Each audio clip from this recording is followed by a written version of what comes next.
When someone born bad is in a position of power and trust, the deadly fallout can scar even the toughest town.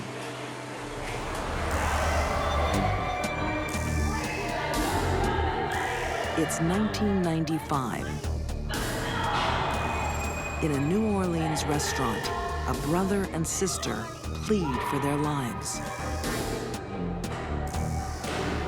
They know their attacker. She's been their trusted friend and protector. Now, police officer Antoinette Frank is their executioner. I think she's evil and sick and the most cold-hearted person I've ever dealt with in my life. Antoinette Frank was the last person in the world any police department should have ever hired.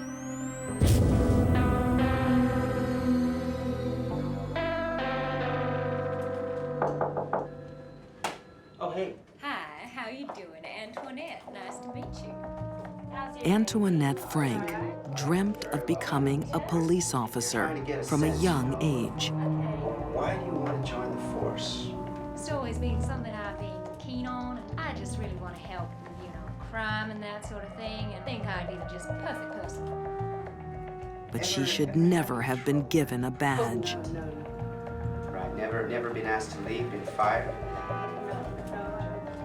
Antoinette Frank initially was rejected on the job because of her psychological evaluation. That's it. We'll have a look at all that stuff and, The police department's process at the time then referred her to a psychiatric evaluation by a medical doctor. The doctor finds her a dangerous liar with a troubled history.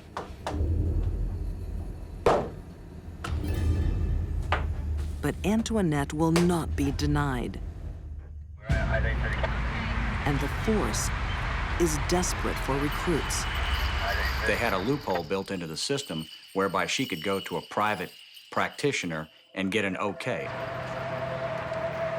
And eventually he gave her the passing qualification she needed.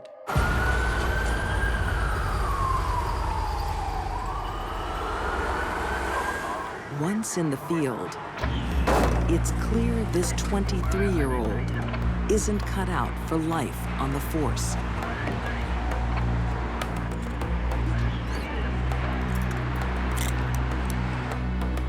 She was a terrible police officer who constantly had to go through supervisory review. Antoinette Frank was a lousy police officer. She was very non-aggressive. She was timid. I've heard her described as sort of mousy. According to author and former federal agent Chuck Hustmeyer, Antoinette has another problem. Her best friend is a 17-year-old drug dealer named Rogers Lacaze. She got him a cell phone. She got him a pager. She bought him clothes. She just doted on this kid. Antoinette used to take Rogers Lacaze riding around in her police car when she was working. Illinois, 1054 now. Hello? Hey, what's up now? Hey, it's just... He answered calls with her. He went to traffic accidents. He even drove her police car. Just here, pull up. We hurry up now, something like that. If I didn't have so many court documents backing it up, I wouldn't believe it even as a novel because it's just so strange.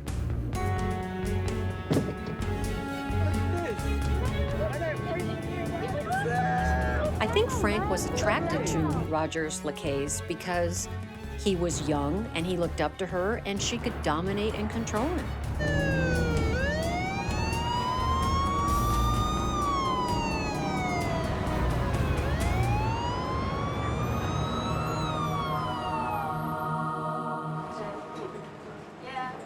Like most police officers at the time, Antoinette does security work on the side. She guards the Kim An Vietnamese restaurant. In the 1990s, it was absolutely essential for a New Orleans police officer to work a security detail just to pay the bills. They worked restaurants, bars, special events. So how we do that? We did really well. Yeah, business is going really great. We made $25,000 tonight. Having a police officer at the door in uniform is a simple and fairly cost-effective way to deter armed robbery. The restaurant is owned by the Vu family. Shouldn't be too much longer. I just cash out and clean up and we get to go home. The Vu family gave her birthday presents. They had lent her money when she needed it. They were very nice to her. Thanks for your help tonight. Anytime. We enjoy having you here. Their faith is tragically misplaced.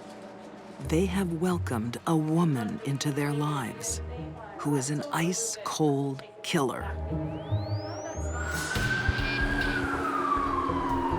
In 1995, the streets of New Orleans are a tough beat for police.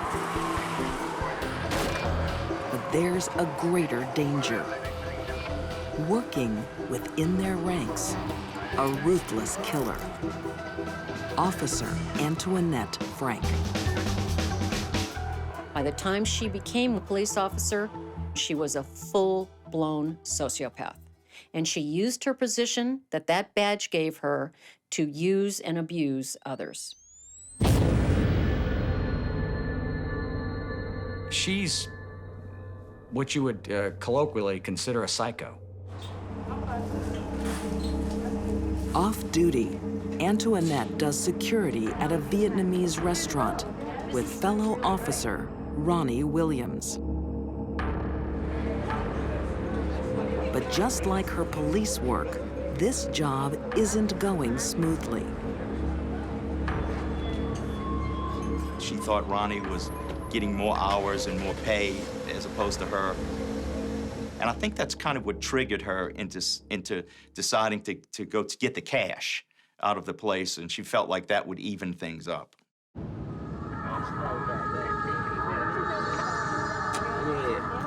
That's okay. With her criminal sidekick, Rogers Lacaze, Antoinette plots robbery and deadly revenge.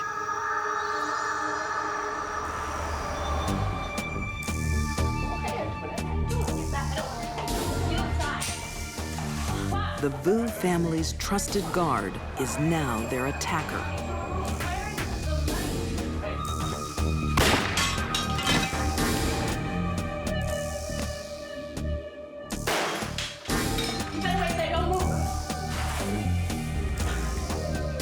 Officer Ronnie Williams, a father of two, dies instantly.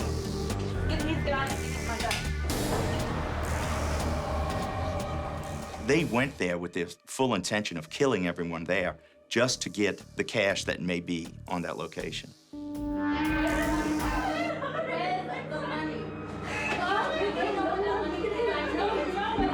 From their hiding place, Chow and Wok Vu watch in horror as their siblings are cornered by a monster. Go away! Where's the money? Where's the money? Very little planning whatsoever.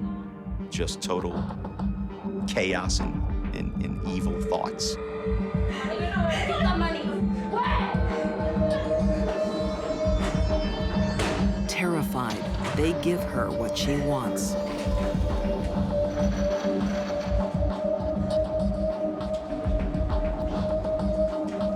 The survivors actually could tell us they heard them begging for their life.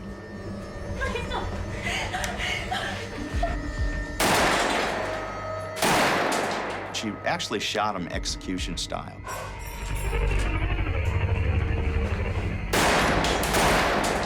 They were on their knees, on the kitchen floor, and she fired 9 bullets into them.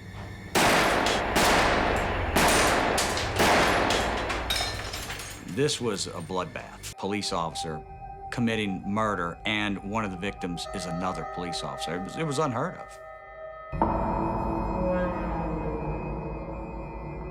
It made me sick to my stomach.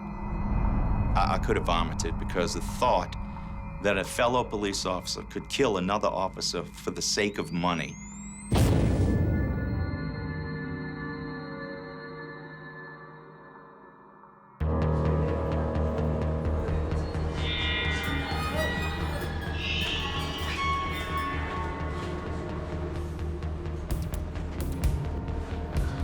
An hour after watching the murder of her brother and sister, Chow Vu makes a run for her life.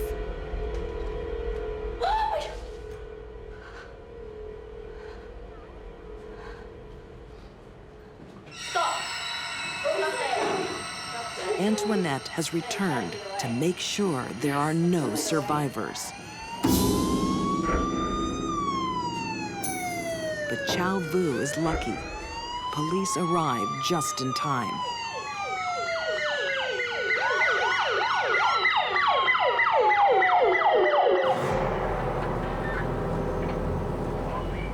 At first, they assume Antoinette was the first officer on the scene. Ironically, I felt like we had received an incredible break by having a police officer as an eyewitness on the scene.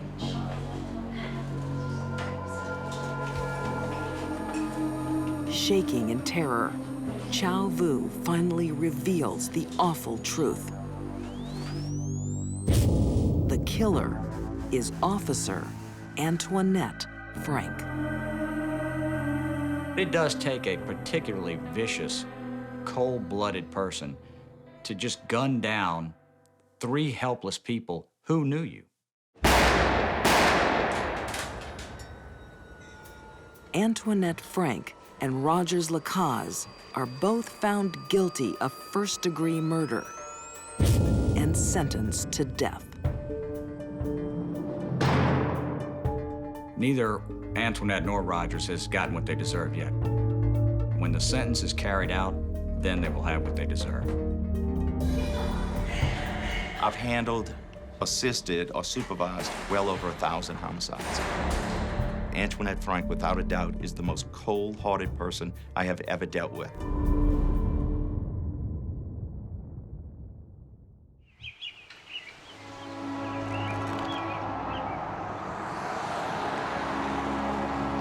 Bellevue, Idaho, 2003. Bellevue had not seen a seriously violent crime since 1974.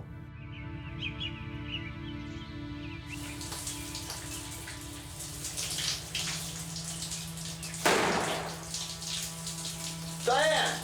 What's that noise? You all right? Diane!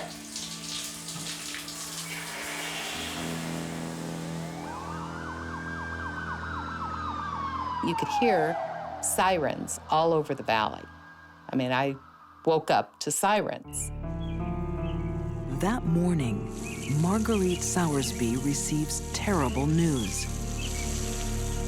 It was totally disbelief that this could happen in such a small town.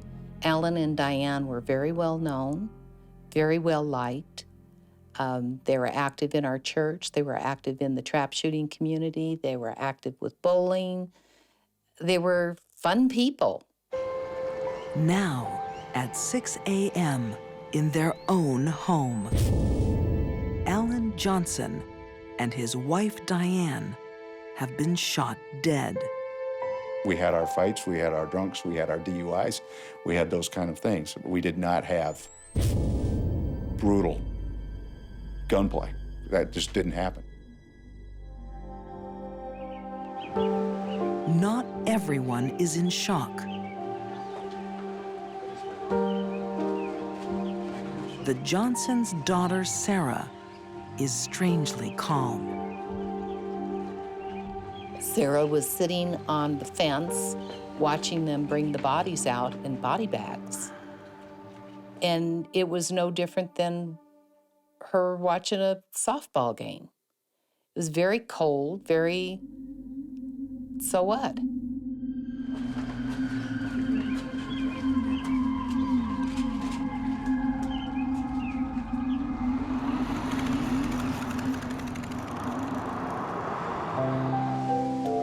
In the tight-knit town of Bellevue, Alan Johnson had always been known as a doting father. Alan was a sweetheart. He was like the brother that I never had. And he was very affectionate with his kids. He was a good dad. Alan's sister-in-law, Linda Vavold, said he had a special bond with his daughter, Sarah. She and her mom would butt heads fairly often, but she loved her daddy, and she was always daddy's girl.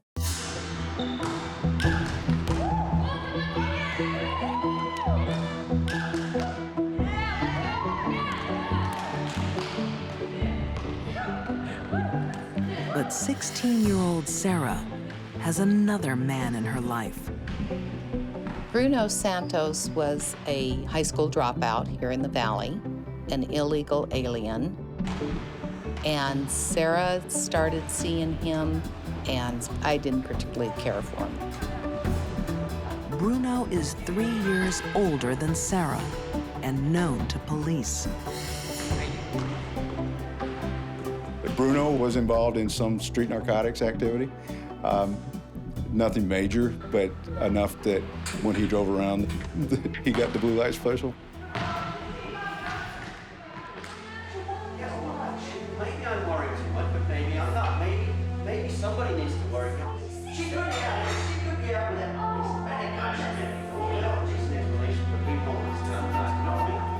Alan and Diane are alarmed about the boy their only daughter is dating. Sarah! Where have you been? Out with friends. With friends! None of What do your you mean? business. That's Spanish, don't you? That's Spanish. Dad, even if I was with him, I'm 16 years old. I can do what I want. So they told Sarah that they did not want her to spend any time with him. I don't know who he is or where he Dad, I'm comes not your baby. Go! from. My baby go! And so Sarah was pretty upset about that, and apparently she decided that she was going to see Bruno whether they wanted her to or not.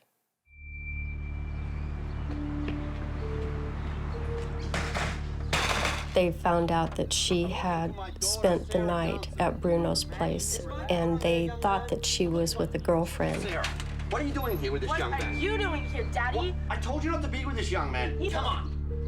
Don't do that. Hey, let's let her go. Listen, young man, I'm gonna get the police around here. I'm gonna tell them exactly what you're doing. How It's like an dare underage you? girl. An underage girl. Get it? He had a few heated words with Bruno and told him to stay away from Sarah. Okay, come on, Sarah. Come on. Come on. In trying to protect his daughter, Alan makes a deadly enemy. I had talked with Alan on the phone, and he was crying. He was just devastated that she pulled this, and I told him I loved him and I'd do anything I could to help him, and that was the last time I got to talk to my friend.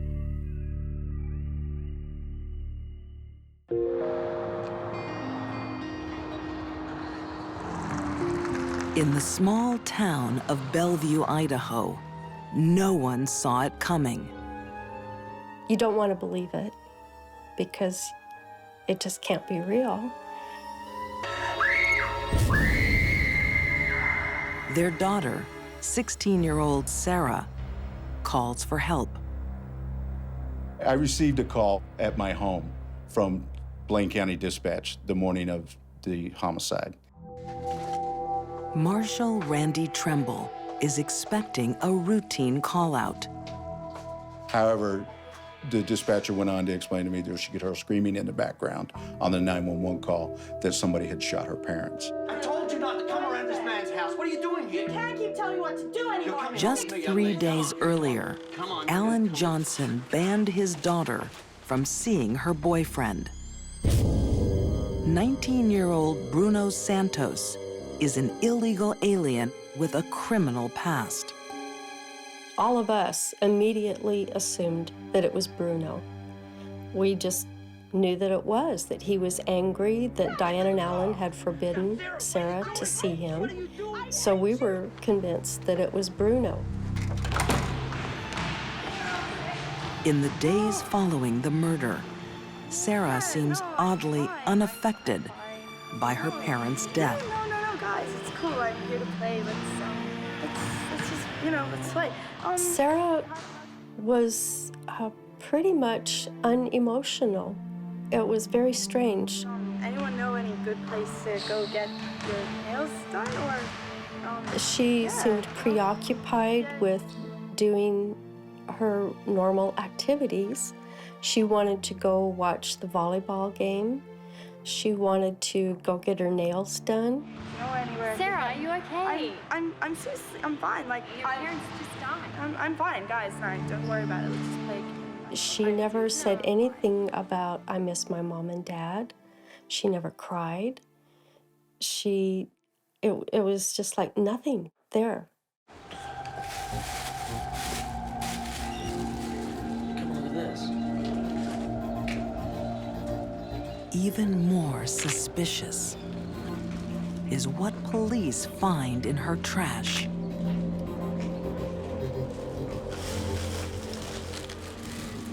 And that was some very important evidence. There was a bathrobe that had some blood on it and gloves.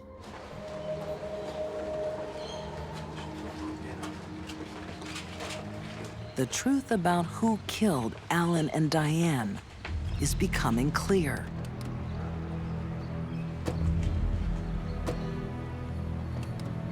From the moment I spoke with Sarah Johnson to where we are sitting right here, right now, I have no doubt Sarah Johnson killed her mother and father.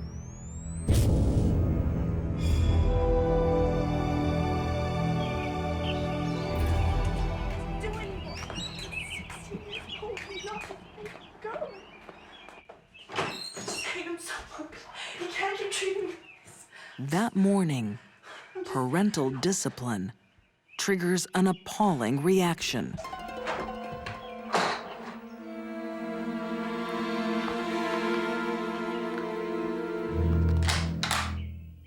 Sarah's ego would not allow her to ever accept defeat. She had to have the last word. She had to be seen by others as someone who was on top at all times. She was the kind of person, because of this, that would deeply resent being told what to do. Sarah's fury cannot be controlled. The only thing that we could surmise was that she was so in love with Bruno. And when her parents broke it off and said she was not going to see him again, he was not going to be coming around, that something just snapped in her. And if it was Sarah, she had to be looking him right in the eye, and she still did it. And that just was really hard for us to accept.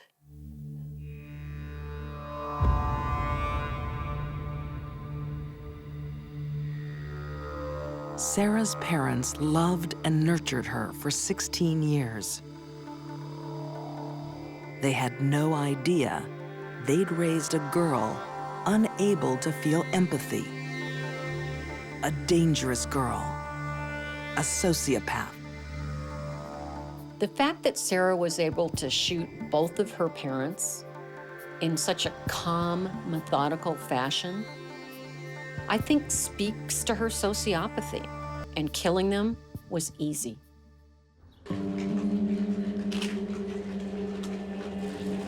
But getting away with murder isn't so simple.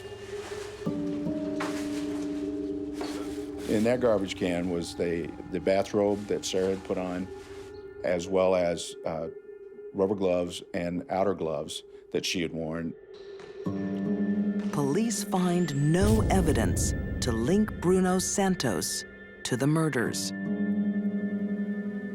And within a few days, they had decided that Sarah was a prime suspect. And all of us were just shocked. We never would have thought it. Never. The bloody robe and gloves from the Johnsons' trash match Sarah's DNA. Sarah Johnson is convicted of 2 counts of murder in the 1st degree. The girl trying to escape her parents' rules finds herself locked up for life. Society really is better off with Sarah away forever, because anyone that kills their parent in a cold-blooded fashion when there's no history of abuse going on there is not someone you want walking around. The cold act of revenge scars everyone who knew Alan and Diane Johnson, except for their daughter. Sarah never admits guilt and never shows remorse. I don't think she has any comprehension of what she's done. I think she's just put it in a little compartment somewhere and she's just not dealing with it. I never saw her cry for her parents. I never did. Hollywood, California. Movies and money lure dreamers chasing a glamorous life. Make sure you eat plenty, come back for seconds. Feel free, okay? But in the back alleys of Tinseltown, Hey Bob, how's it doing? dreams turn to despair.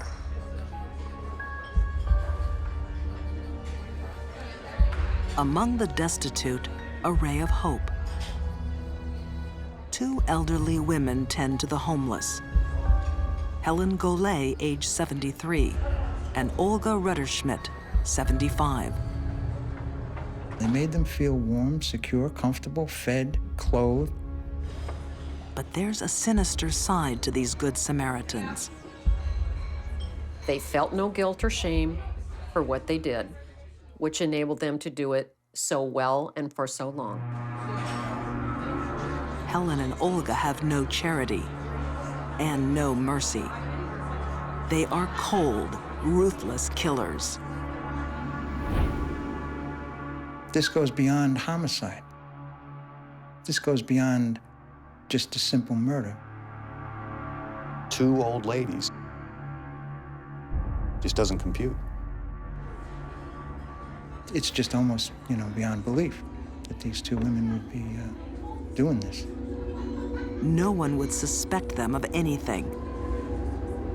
A fatal mistake.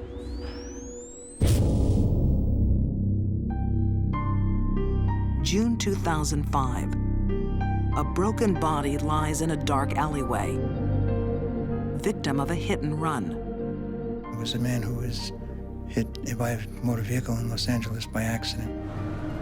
Insurance investigator Ed Webster has seen these tragic accidents many times. There's nothing at first blush that would make one think it was suspect.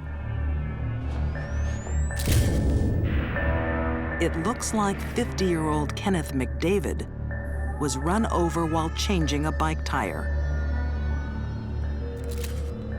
A cruel, terrible death.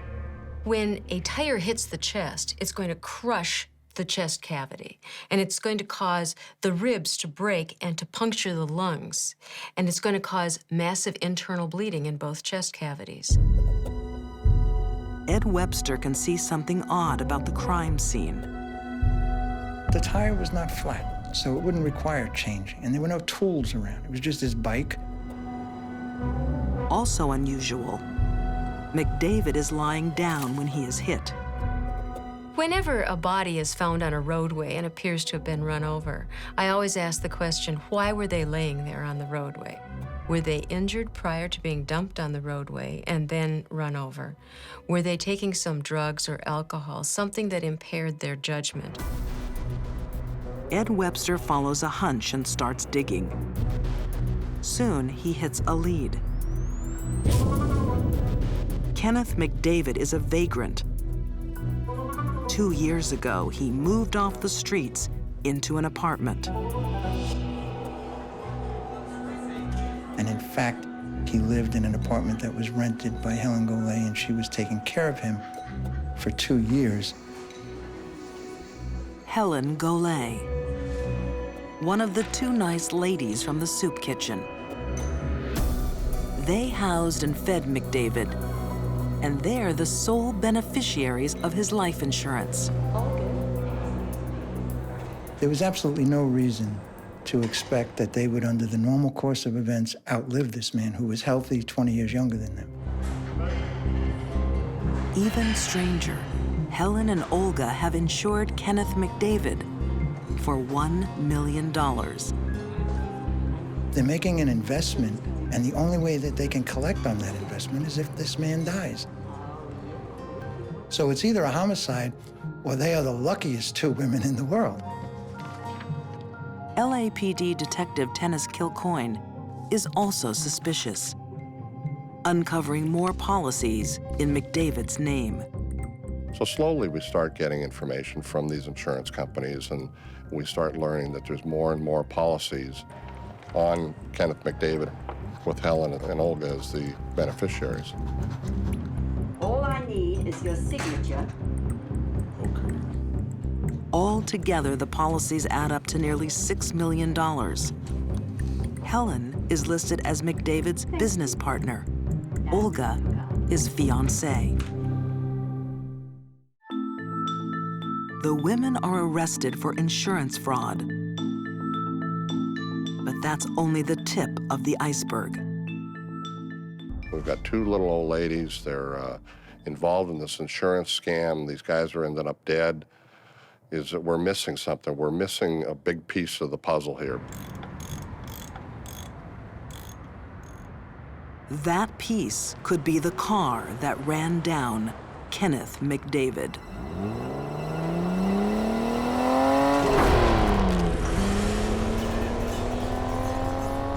There was a surveillance video on the corner, and they actually had captured the vehicle going down the alley. CCTV vision helps connect the car to Helen Golay.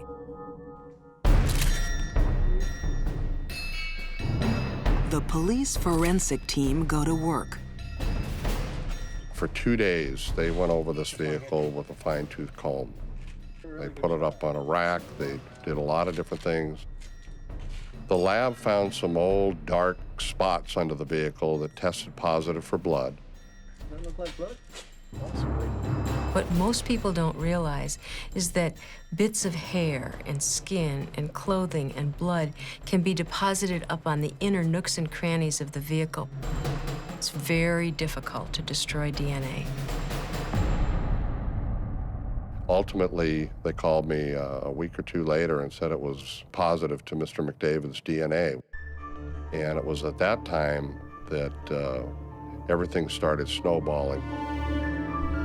It's damning evidence. 2 little old ladies are 2 little old killers. These women were sociopaths.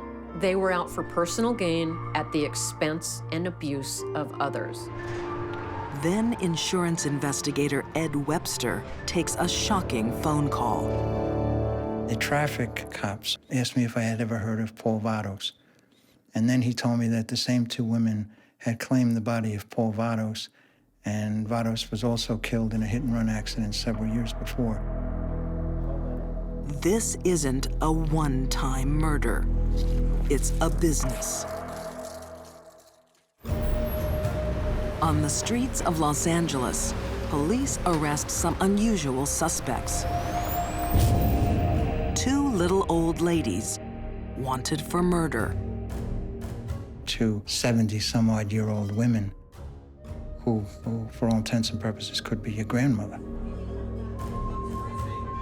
It just defied anything. At the age of the perpetrators, frankly, the gender of the perpetrators, the helplessness of the victims, the amount of money involved, the cold-blooded nature of the killings. I mean, it had everything. Helen Golay and Olga Rutterschmidt seem to take a special interest in the homeless. But when one homeless man ends up dead in a hit and run, police get curious.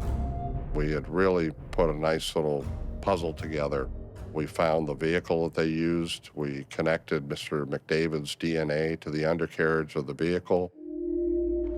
LAPD also discover a motive. Helen and Olga have insured Kenneth McDavid for nearly $6 million. They proved to us what they really are, just common thugs. These two seniors, aged in their 70s, have killed before. An LAPD officer makes a shocking connection. 6 years earlier, another homeless man was found dead in a Hollywood back alley. Mr. Vados was killed in an almost identical fashion.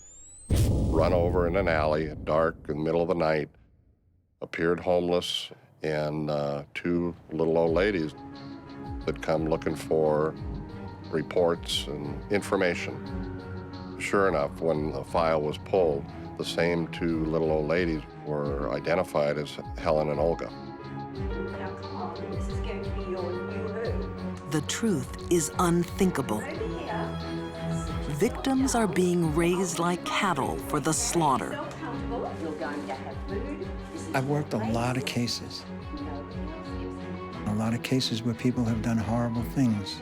I've never worked a case where human beings were housed and cultivated and fed and groomed for the singular purpose of being executed.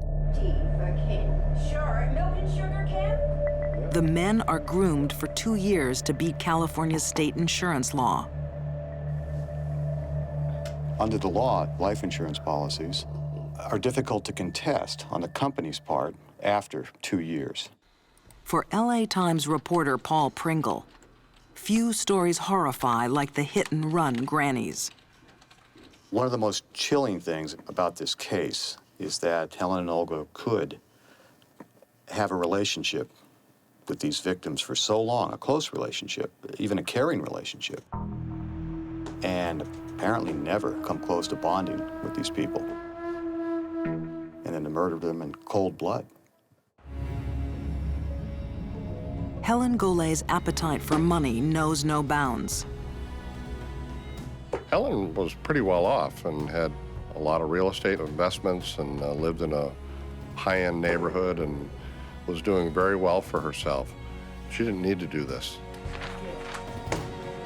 Her concerned charity worker act is just a mask. She actually despises those less fortunate. Helen looked down on anyone that wasn't an individual of wealth and substance. They didn't matter. And if someone doesn't matter, it's certainly easier to kill them. Olga was always striving to be more like Helen and try to impress Helen. But Olga was just as culpable and just as evil as Helen. Together, Helen and Olga's callous, cruel natures only feed off each other. When they hooked up with each other, they validated each other's needs to rip people off and to hurt people. Helen and Olga exhibited no guilt, no remorse, no regret for what they did. That's classic sociopathy. But how can 70-year-old women force much younger men to lie down and be run over? Police find the answer at Helen's house. We found a vial with crushed up mixture of prescription medication that, according to the coroner's office, would knock you out, or knock out a grown man. This was found in Mr. McDavid's system during the autopsy. Knocked out, the men are crushed to death under the wheels of Helen's car.